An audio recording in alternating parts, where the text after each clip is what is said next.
coming back. And 6 months prior to the election in 2020, every one of those guys, we really endorse Donald Trump. We think he has to win. You know why? Because if I don't win the election, their ratings are going to go so far down, they're going to be out of business, every one of them. Can you imagine?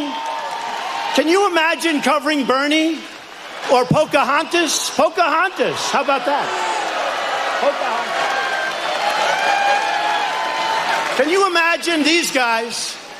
Some of them are actually smiling, but some of them just can't stand it, honestly. Some of them, they can't take it.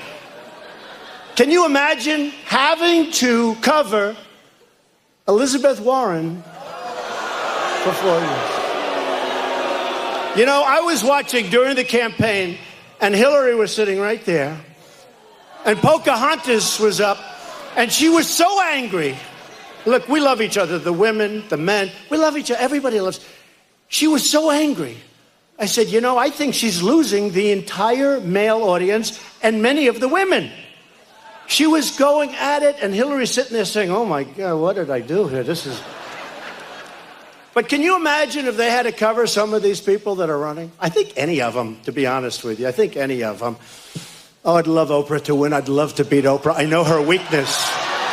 No, I know her weakness. I know her. You know, I know her very well. I was on her last show, or one of the last, I guess the last week. She had Donald Trump and Donald Trump's family. My, we've come down a long way, haven't we? I'm now president, and probably, you know. But think of it. I know her weakness. Wouldn't we love to run against Oprah? I would love it. I would love it.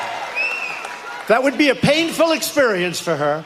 So we've created 3 million, thank you, darling. Oh, they're positive. I thought they were negative. They're positive. That's always the problem. We have a room that's packed. If we have one person, and that's actually a fan. By the way, that's a fan over there.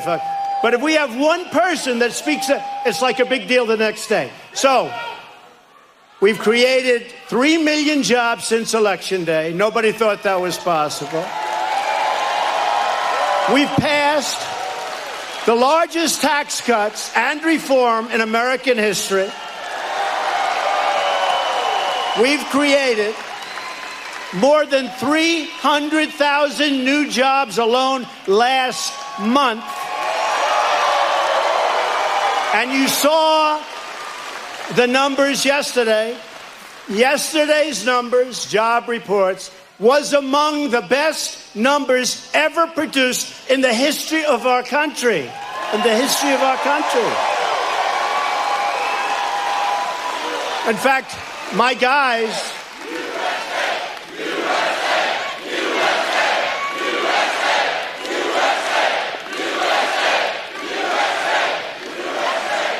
In fact, my guys came into my office and they gave me the number, because if you add the previous month, which was